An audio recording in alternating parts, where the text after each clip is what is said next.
श्रोताओं नमस्कार। समसामयिक विषयों पर आधारित हमारे साप्ताहिक कार्यक्रम बातों बातों में के आज के अंक में हम आपका स्वागत करते हैं।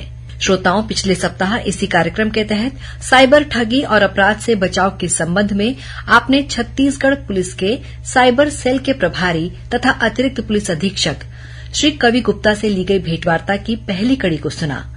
आइए आज सुनते हैं इस भेंटवार्ता की दूसरी और अंतिम कड़ी। कवि गुप्ता जी, एक बार फिर से आकाशवाणी समाचार के इस कार्यक्रम में हम आपका हार्दिक स्वागत करते हैं। जो हमारा पिछला अंक था उसमें हम बात कर रहे थे जो साइबर अपराध होते हैं। हमने बात की कि किस तरह के अपराधों को हम साइबर अपराध की श्रेणी में रखते हैं, उनके प्रकारों के बारे में बात कर रहे थे। हमने ये बात की थी कि ऑनलाइन जॉब और निवेश के नाम पर कैसे ठगी होती है, ऑनलाइन लोन के नाम पर किस तरह से ठगी होती है, और हम बात कर रहे थे कि ऑनलाइन शॉपिंग के नाम पर किस तरह से ठगी होती है। आप बता रहे थे कि व्यक्ति अपने आप को फर्जी तरीके से बताता है कि वो सेना का है और अपना सामान बेचना चाहता है। लोग उसके झांसे में आ जाते हैं, जबकि वो सेना में नहीं होता है, लेकिन क्योंकि सेना के लोगों पर लोग भरोसा करते हैं तो लोगों की इस मानसिकता का वो फायदा उठाते हैं और उन्हें ठगते हैं। तो और थोड़ा सा विस्तार से बताइए कि जब हम ऑनलाइन शॉपिंग में ठगी की बात करते हैं तो और किन किन तरह से लोग ठगी का शिकार बनते हैं। विकल्प जी, इस विषय में सबसे अहम है जागरूकता, जानकारी और जागरूकता ही इस अपराध से बचाव का सबसे सशक्त माध्यम है।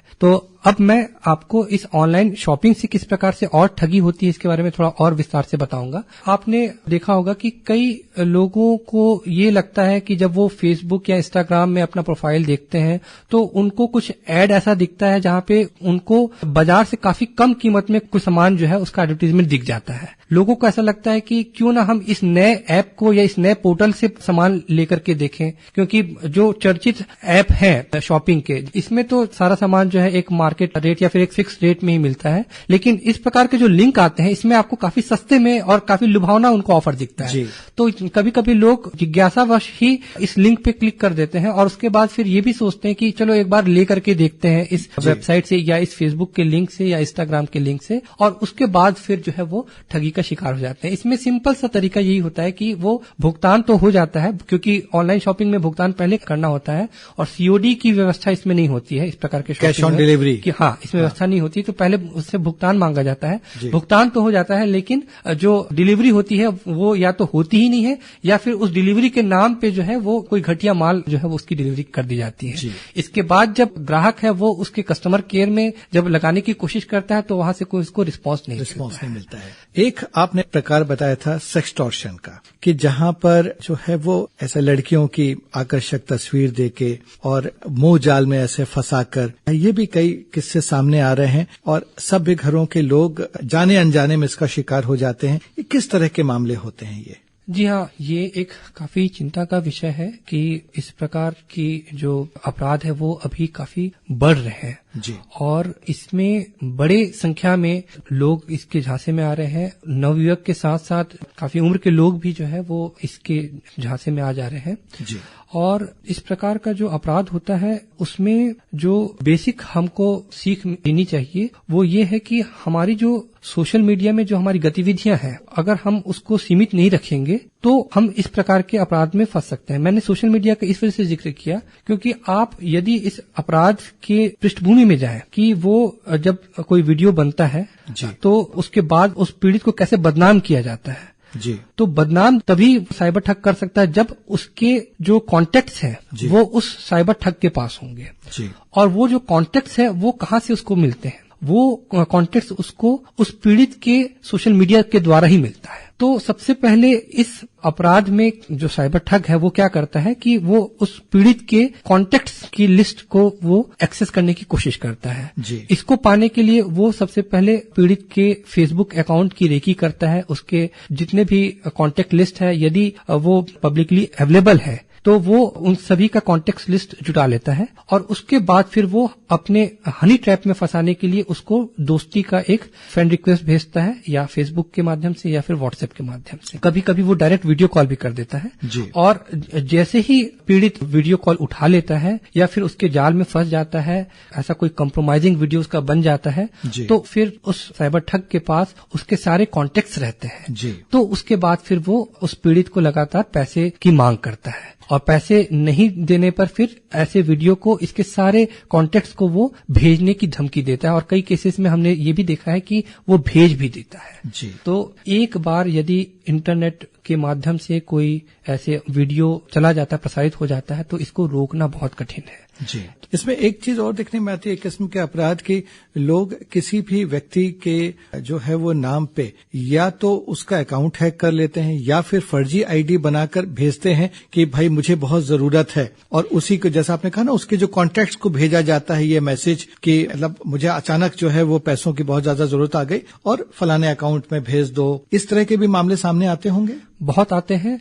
और जैसा आपने एक शब्द यूज किया, हैक होना, जी। मैं यहाँ पे ये बता दूं, ये जो अकाउंट हैक होना जो हम समझते हैं वो बेसिकली क्यों होता है, क्योंकि हम जो अपना पासवर्ड है वो इतना आसान रखते हैं कि उसे आसानी से कोई भी उसे गेस करके तोड़ सकता है, और एक बार वो यदि पासवर्ड उस साइबर ठग को पता चल जाता है तो उसके बाद फिर आपका सारा कॉन्टेक्ट लिस्ट उसके हाथ में चला जाता है।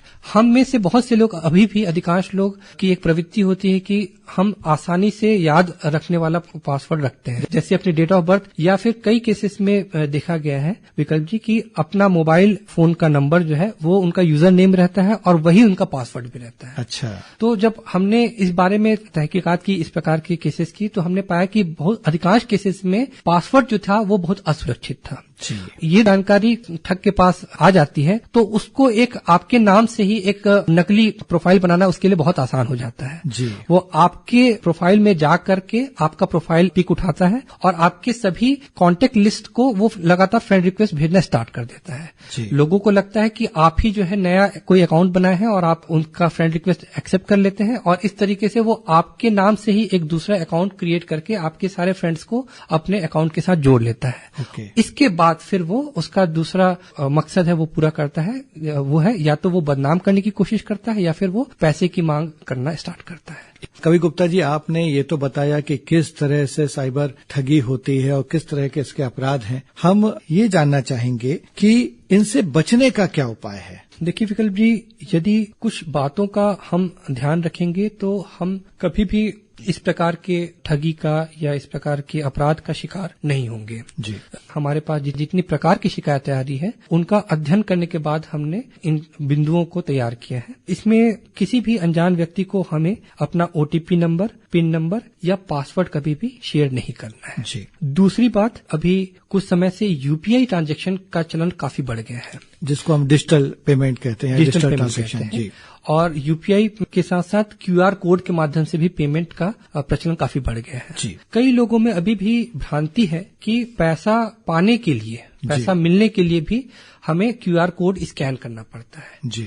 ऐसे लोगों को मैं सूचित करना चाहता हूं, आगाह करना चाहता हूं कि यूपीआई पिन और क्यूआर कोड की आवश्यकता पैसा भेजने के लिए होती है, पैसा प्राप्त करने के लिए नहीं होती है जी। तो ऐसे लोग जो कि अभी भी ये सोचते हैं कि यूपीआई पिन देने से हमको पैसा मिल जाएगा या फिर क्यूआर कोड स्कैन करने से हमको पैसा मिल जाएगा, तो कृपया अब ऐसे भूल में न रहें। और यदि कोई व्यक्ति ऐसा कहता है कि नहीं हमें आप अपना यूपीआई पिन शेयर करिए या क्यूआर कोड, तो उसको क्या देना चाहिए? मतलब जो सुरक्षित तरीका है उसे क्या बताना चाहिए? सभी व्यक्ति का यदि वो यूपीआई का इस्तेमाल करते हैं तो यूपीआई आईडी होता है जी। केवल यूपीआई आईडी ही शेयर किया जाए और उस आईडी के माध्यम से ही वो पैसा ट्रांसफर कर सकता है। और वो तो वैसे भी क्या है कि आपके फोन नंबर से लिंक होता है, तो फोन नंबर से भी कॉन्टैक्ट के माध्यम से भी हो सकता है, वो भी एक सुरक्षित तरीका है जी। और क्या क्या बचाव के तरीके हैं? जो आपकी जो पोस्ट है, आपके जो पिक्चर्स हैं, वो ऐसे व्यक्ति को नहीं प्राप्त होने चाहिए जिनका आपसे कोई वास्ता ही नहीं है जी। यदि आपको किसी प्रकार की ऑनलाइन जॉब की आवश्यकता है तो ये याद रखें कि किसी भी प्रकार की जॉब के लिए यदि आपसे कोई राशि की मांग कर रहा है जी, तो आप समझें कि आप धोखाधड़ी के शिकार हो सकते हैं जी। किसी भी कंपनी में ऑनलाइन जॉब करने से पहले उस कंपनी के बारे में अच्छे से जांच पड़ताल कर लेना चाहिए जी। मोबाइल फोन की सुरक्षा का जहां तक प्रश्न है, केवल ऐसे ऐप जो कि गूगल प्ले स्टोर में अवेलेबल है उन्हीं को इंस्टॉल करें। साथ ही साथ ऐप इंस्टॉल करने से पहले ये भी देखें कि ये ऐप आपके फोन से कौन कौन से परमिशंस ले रहा है जी। मोबाइल या फोन व्हाट्सएप के माध्यम से यदि आपको कोई कैशबैक ऑफर, लॉटरी, कौन बनेगा करोड़पति योजना के तहत कोई इनाम का लालच दे रहा है तो याद रखें कि पैसा कमाने का कोई ऑनलाइन दुनिया में शॉर्टकट नहीं है जी। ये आपको धोखा दिया जा रहा है। जी। कभी भी कोई गूगल या अन्य सर्च इंजन में आप किसी कस्टमर केयर का नंबर तलाश करते हैं तो यह सुनिश्चित कर लें कि ये जो नंबर है वो उस कंपनी के वेबसाइट से ही प्राप्त हो रहा है। कई बार ऐसा देखा गया है कि साइबर ठग तकनीक इस्तेमाल करके अपना जो नंबर होता है, उनका नंबर रहता है, उसको वो सबसे ऊपर सर्च इंजन के रिजल्ट में ले आते हैं जी। और व्यक्ति को लगता है कि जिस कस्टमर केयर को मैंने सर्च किया उसका नंबर यही है और इसके बाद फिर वो उस कस्टमर केयर में जब कॉल करते हैं तो उसके बाद फिर वो ठगी का शिकार होते हैं। इसके साथ ही साथ हमेशा हमें इस बात पे भी ध्यान देना चाहिए कि जितने भी ऐप आपके मोबाइल में स्टोर्ड हैं वो लगातार अपडेटेड रहें। जी। साथ ही यह भी आवश्यक है जो नए प्रकार के साइबर अपराध चल रहे हैं और इनसे बचाव का जो तरीका है इसके बारे में चर्चा करें। जी।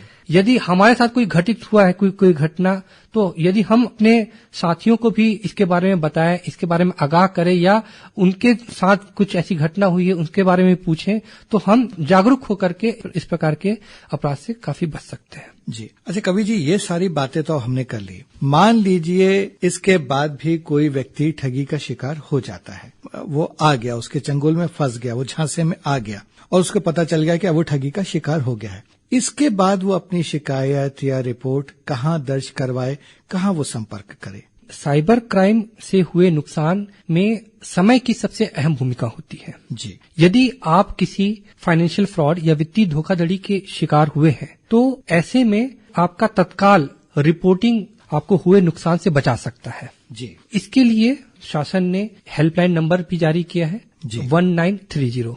एक बार फिर से रिपीट कीजिएगा। 1930 ये साइबर क्राइम का हेल्पलाइन नंबर है जो हर एक राज्य में संचालित होता है। ये नंबर 24 घंटे संचालित होता है। कभी भी यदि किसी व्यक्ति के साथ वित्तीय धोखाधड़ी होती है तो इस नंबर पर तत्काल हमें सूचित करें और समय रहते यदि हमको सूचित किया जाता है तो एक आशा रहती है कि आपका जो पैसा है वो बच सकता है। इसी तरीके से कोई पीड़ित का कोई वीडियो यदि किसी वेबसाइट में आपत्तिजनक वीडियो कोई अपलोड करता है और यदि वो सही समय पे पुलिस को रिपोर्ट करता है तो पुलिस के पास एक शक्ति होती है जिसके माध्यम से वो ऐसे वेबसाइट को, ऐसी आपत्तिजनक सामग्री को उस साइबर स्पेस से हटाने के लिए निर्देशित कर सकती है। वित्तीय अपराध में एक और चीज जोड़ना चाहूंगा, न केवल 1930 में सूचित करें बल्कि अपना जो डेबिट कार्ड है या क्रेडिट कार्ड है इसको तुरंत ब्लॉक भी करें और साथ ही आपकी जो बैंक है उसे भी इस फ्रॉडुलेंट ट्रांजैक्शन के बारे में सूचित करें। यहाँ एक और चीज आपको बताना चाहूंगा, यदि ऐसा कोई आपके नाम पे कोई फर्जी अकाउंट बना लिया है या कोई आपका नाम पे कोई आपत्तिजनक वीडियो या इमेज वो पोस्ट किया है तो आप उस संबंधित सोशल मीडिया कंपनी के ग्रीवेंस ऑफिसर से भी इसकी शिकायत कर सकते हैं। कवि गुप्ता जी, छत्तीसगढ़ पुलिस की यदि हम बात करें तो यहाँ पर साइबर अपराधों से निपटने के लिए किस तरह का तंत्र है, मैकेनिज्म किस तरह का है, ये भी बताइए हमें।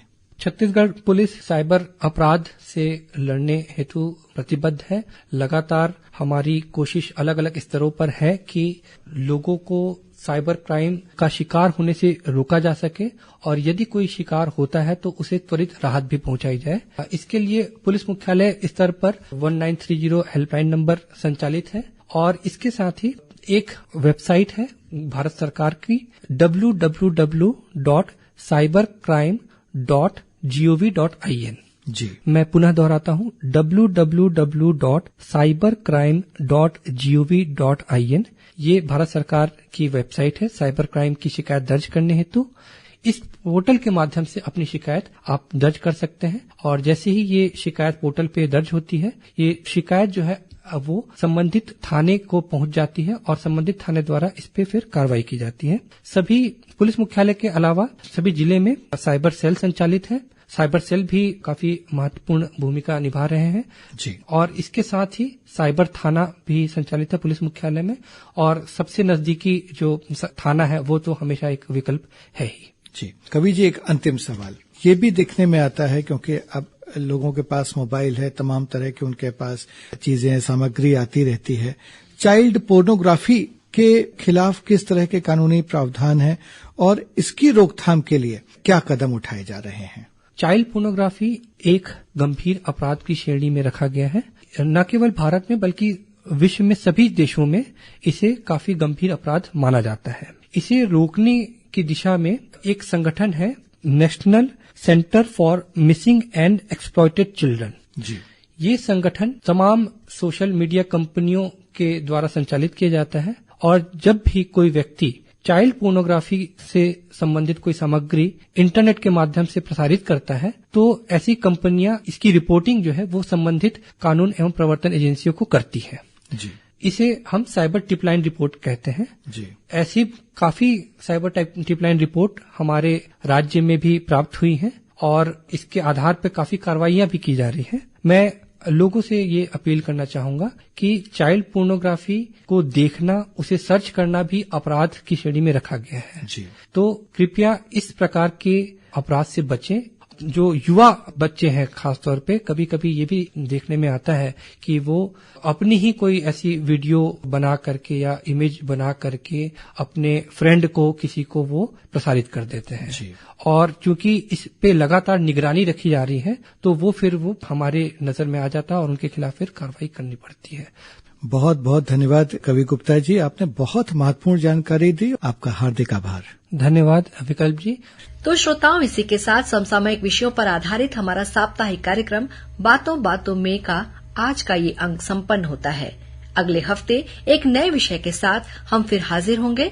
अब हम आपसे विदा लेते हैं। नमस्कार।